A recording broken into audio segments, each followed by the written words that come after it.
je m'appelle Nicolas Mikhrov, je suis bulgare et je vis en fait entre Paris et Sofia depuis plusieurs années.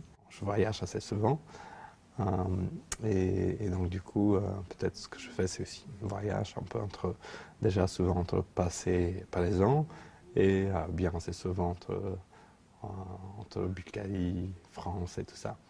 Euh, la série que je présente ici à Circulation, c'est en fait c'est ma dernière série qui est sur les inondations qui ont eu lieu à Varna, qui est une ville à côté de la mer Noire en Bulgarie, en juin dernier. Et ça représente peut-être une des directions dans mon travail. Justement, je m'intéresse à l'actualité, mais pas tant que photojournaliste qui cherche peut-être de montrer l'actualité dans quelques images, mais plutôt de manière de trouver une point de vue plutôt peut-être artistique de quelque chose qui va rester un peu plus que les news. En fait, moi, quand je suis à Paris, je fais justement pour gagner ma vie, à part la photo, et comme vous savez, c'est pas toujours stable comme source de financement.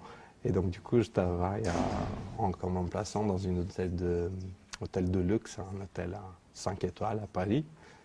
Et en fait, ce que je trouvais intéressant, que déjà on peut dire qu'il n'y a rien à voir entre les deux mondes assez séparés. Vous savez, les banlieues gitanes d'une ville en Bulgarie, qui est un des pays les plus pauvres en Europe, et l'hôtel de luxe parisien, dans le cadre de 6e, rive gauche et tout ça.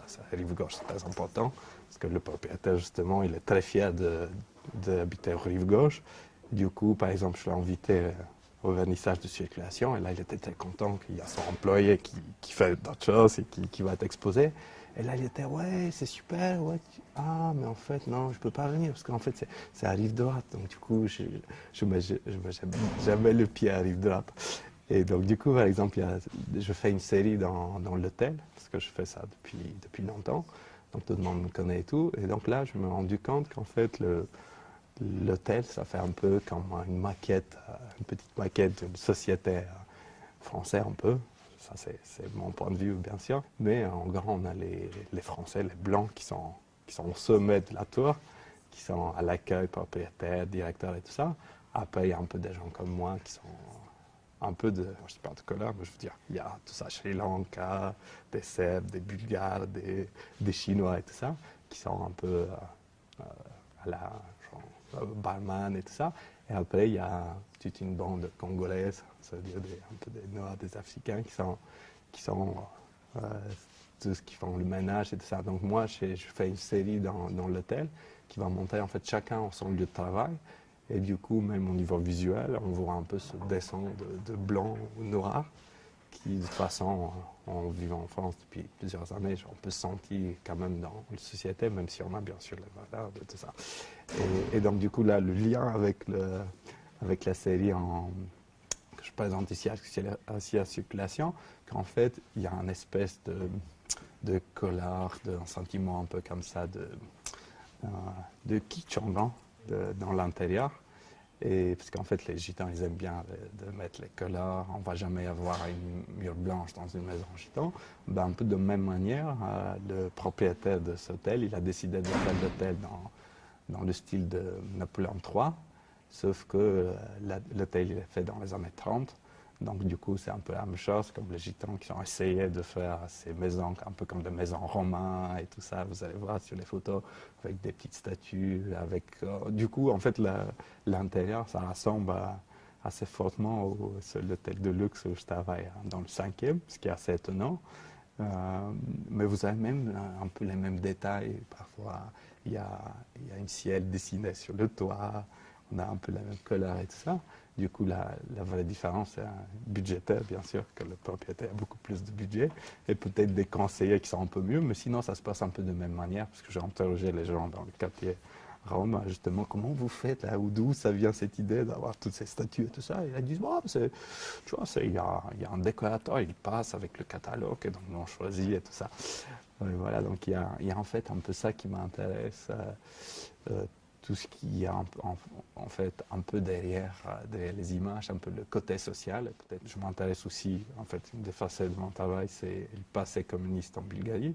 Et donc, du coup, on peut dire que c'est quelque chose qui est au passé, n'est pas là depuis 30 ans, mais on le voit encore dans nos comportements, dans notre perception de réalité d'aujourd'hui et tout ça.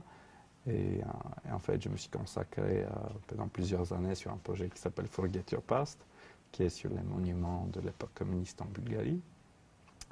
Et du coup, c'était mon premier projet en fait que j'ai réalisé en Bulgarie. Et pour moi, c'était vraiment un moment où j'ai revu un peu, j'ai repensé mon propre pays à travers de ce sujet-là. Et je trouve que c'est une rencontre très intéressante entre le passé et le futur. Et c'est aussi quelque chose qui m'a amené à travailler avec des archives. Et c'est quelque chose, c'est assez étrange par rapport à ce qu'on a en France. Les archives en Bulgarie, c'est pas quelque chose qui existe quelque part. Même si les archives sont bien présentes, ils ne sont pas détruits, qui est souvent le cas. En fait, c'est toute une bataille pour que vous réussissiez vraiment à les consulter. Tout ça. En fait, j'ai commencé à faire la photo un peu par hasard, comme ça, à Paris, parce que je me suis dit, bah, j'arrive à Paris, Paris, ça doit être une des plus belles villes au monde, et là, je suis obligé d'avoir un appareil photo. Et ça, c'est un peu lié aussi, si vous voulez, à ça, qu'à l'époque communiste, d'avoir un appareil photo, on avait déjà les Lomo, qui sont maintenant assez connus, Smena, donc c'était Smena Lomo, et ça, c'est mon premier appareil que j'ai eu quand j'avais 6 ans. Peut-être c'est mon premier arrière inspiration de devenir photographe, mais à l'époque, je ne savais même pas. Et en plus, c'était plus facile d'acheter un appareil photo que de trouver des pellicules. Et donc, du coup, j'avais l'appareil, mais je n'avais jamais pris de photos, presque jamais, jusqu'au moment où j'ai parti pour la France. Donc, du coup, j'avais toujours mon ancien Lomo, c'était ma relation avec la photo. Mais surtout, à l'époque communiste, comme je disais, c'était très difficile d'avoir des pellicules, surtout des pellicules en couleur. Là, on utilisait ça uniquement pour la propagande, un peu pour des cartes postales et tout ça. Mais j'ai aucune photo de ma jeunesse en couleur. Donc pour moi, le communisme, à l'époque communiste, c'est quelque chose qui est en noir et blanc dans la vie des gens. Et donc du coup, en fait, c'est pour ça que j'ai décidé après de travailler en noir et blanc sur mon projet avec les monuments. Mais sinon, je vois toujours en couleur et j'ai jamais pensé de travailler en noir et blanc à part pour ce projet-là. Et donc, du coup, ça, c'est lié à mon démarche, peut-être. Et donc, justement, en arrivant à Paris, je me suis dit, tiens, là, c'est le moment de m'acheter un appareil, parce que je suis un peu comme obligé, parce que je voyais comme ça un peu, je ne suis plus là, donc j'arrive à Paris, un peu pour montrer comment c'est magnifique Paris, il faut que j'ai un appareil photo. Et là, c'était le moment d'arriver du digital. Donc là, j'étais si naïf et si nul en photo que je pensais qu'en fait, le digital, c'est un autre type d'appareil. Du coup, c'est quelque chose comme le Terminator. On voit quelque chose et c'est la même image. C'est ça que je croyais. En fait, j'ai eu toujours un rang de maths et de tout ce qui est des trucs à régler, des trucs qu'on doit apprendre par cœur. Ça, c'est peut-être encore un peu lié à l'époque socialiste parce que là, on devait apprendre plein de chansons et des poèmes par cœur. Donc là, je n'aimais pas du tout ça. Et je croyais justement, le digital, c'est le contraire. On appuie sur le bouton, c'est tout. Et c'est comme ça, en fait, je me suis acheté un tout petit appareil de 1 mégapixel en arrivant à Paris. Et avec le temps, j'ai commencé à prendre des photos de plus en plus. Il n'y avait pas encore les... Maintenant, c'est un peu commun, il y a presque tout le monde qui fait ça, mais moi, j'étais un peu obsédé par la photo de manière qu'on est obsédé aujourd'hui avec les portables, encore à l'époque. Et donc, je prenais au moins, je crois il y a au moins 2 ans, je prenais environ 150 jusqu'à 200 photos par jour. Ça veut dire j'étais vraiment, donc chaque jour, je prenais photo, genre, je prenais tout en photo, j'étais un peu entre les Japonais, les touristes et tout ça, mais en même temps, dans ma vie privée, donc je vais être là, ouais, tiens, ça c'est intéressant, je prends des détails. Et le moment de déclenchement, c'était comme je découvrais que si on bouge l'appareil, il y a la lumière qui bouge aussi. Et là, je me suis dit, mais c'est ça la photo, l'abstraction et tout ça. Et au début, en fait, c'était le tout contraire de ce que je fais maintenant. Je me suis intéressé par tout ce qui est social, aux gens et tout ça, mais plutôt à l'abstraction. Et de tout en coup, en fait, tout a changé en 2006, parce que je vivais encore en permanence à Paris. Et là, il y a les émeutes de CPE qui sont éclatées, en fait, les manifs de CPE. Vous vous souvenez ce qu'on appelle le contrat première embauche, le fameux projet de Dominique de Villepin. Et en fait, là, bien sûr, il y avait le côté que c'était quelque chose que je n'avais jamais vu auparavant. Mais là encore, par instinct, je me suis senti. En fait, j'étais là à chaque manif et j'étais attiré surtout par l'action, par les émeutes à la fin de chaque manif. Et là, c'était mon premier reportage, en fait. Je fais ça et puis je montrais ça en Bulgarie. Là, c'était mon tout premier expo. Et c'est à partir de là on a déclenché les choses. Mais je n'avais même pas l'intention encore de faire une formation. Et donc, c'est juste mon retour en Bulgarie qui est un peu lié encore au même sujet, parce qu'il y avait le Sarkozy au ministère de l'Intérieur. Et à l'époque, juste avant que la Bulgarie entre dans l'Union européenne, il a essayé d'en faire en sorte qu'il va faire partie de tous les Bulgares avant le... Et donc, si tu n'avais pas les meilleures notes à l'université et tout ça, tu devais partir. Et donc, moi, à cette époque, j'étais dans l'université INALCO, qui est pour les langues étrangères. Parce que quand je ne maîtrisais pas parfaitement le français, je ne pouvais pas rentrer dans une école d'art ou dans les autres, parce qu'il fallait un certain niveau de français. Donc du coup, j'étais dans l'INALCO en étudiant le russe, ce qui était un peu bizarre.